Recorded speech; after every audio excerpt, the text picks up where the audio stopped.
She was invited, but there was no place at the table.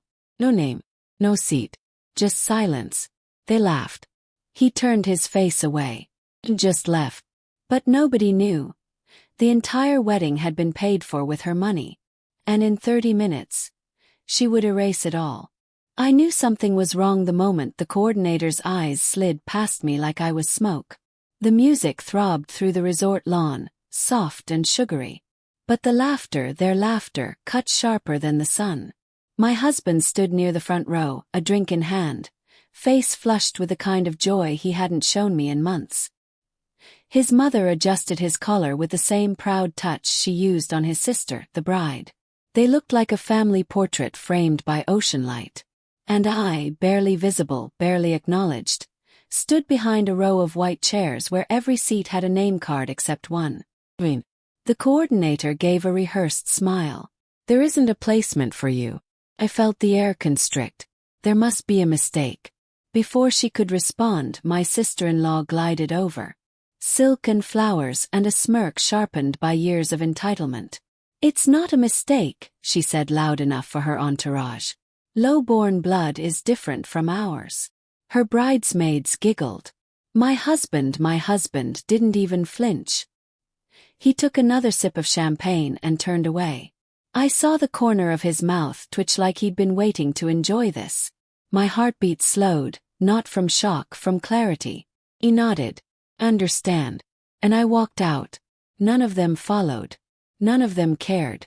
They had no idea that in 30 minutes I would cancel the very thing holding this wedding upright. The thing they thought he had paid for. The thing they never imagined belonged entirely to me. When I met him, he was earnest, charming, broke, but honest about it. He told me he'd had a rough start, that his family didn't think he'd ever amount to much. I believed him. I believed him so deeply that I helped him build himself back up. First, by covering his debts, then by quietly funding the business he proudly claimed as his comeback. I never cared about the money. I cared that he finally stood taller. But the higher he rose, the more invisible I became. His family welcomed him back like a prodigal son. They welcomed his success, his car, his suits. Not me. Never me. Still, I persisted until the signs became impossible to ignore. The blurred phone screen when I walked into the room. The hushed laughter behind closed doors. The way he spent more time at his office than at home. And the credit card statements. Charges from stores I'd never stepped into. Dinners for two. Hotel rooms disguised as business retreats. None of it hurt as much as the night I heard his mother say. She served her purpose. Now he can do better. He didn't defend me. He didn't say a word. The final crack came 3 weeks ago. I found the prenup draft in his briefcase. My signature already forged. The terms were brutal. Everything I built funneled to him and his family. My lawyer confirmed what I already suspected. They were preparing to cut me out quietly, legally, permanently. I didn't confront him. I didn't bag. Plan. Everyone assumed he funded his sister's wedding. The venue, the catering, the $15,000 floral arch. All of it handled under his business account. But his business account was mine. Every dollar in it, earned by me, transferred by me, protected by me. I let him take the credit. Let him brag. Let him think he was the provider, the king. All while I arranged a single fail-safe, immediate revocation rights. One signature, mine, could pull every payment back. He never read the fine print. He never thought he needed to. 30 minutes after I walked out of the ceremony lawn, I found a shaded lounge chair overlooking the waves. Calm, steady, detached.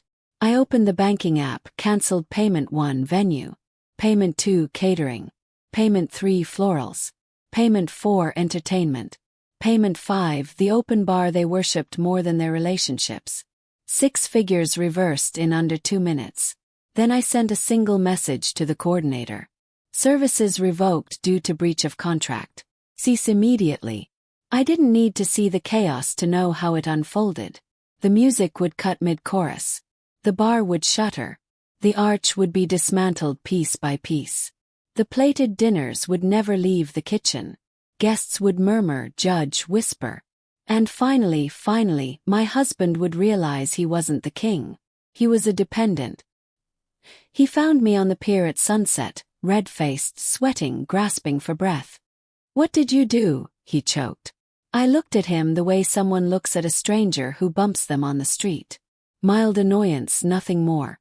I took back what was mine. "You embarrassed us." "No," I said.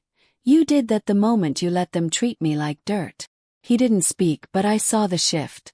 The moment he realized he never loved me, only what I could provide.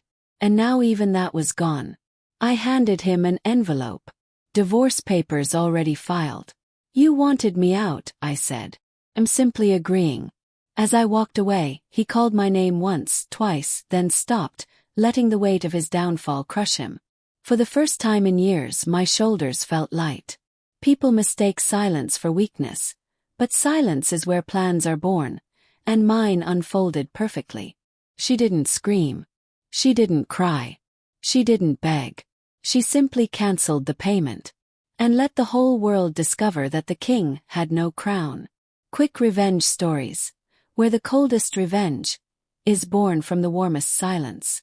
If you've ever been treated like you're invisible, comment, "I saw it." Someone needs to hear this. Share it. Subscribe. The next fall has already begun.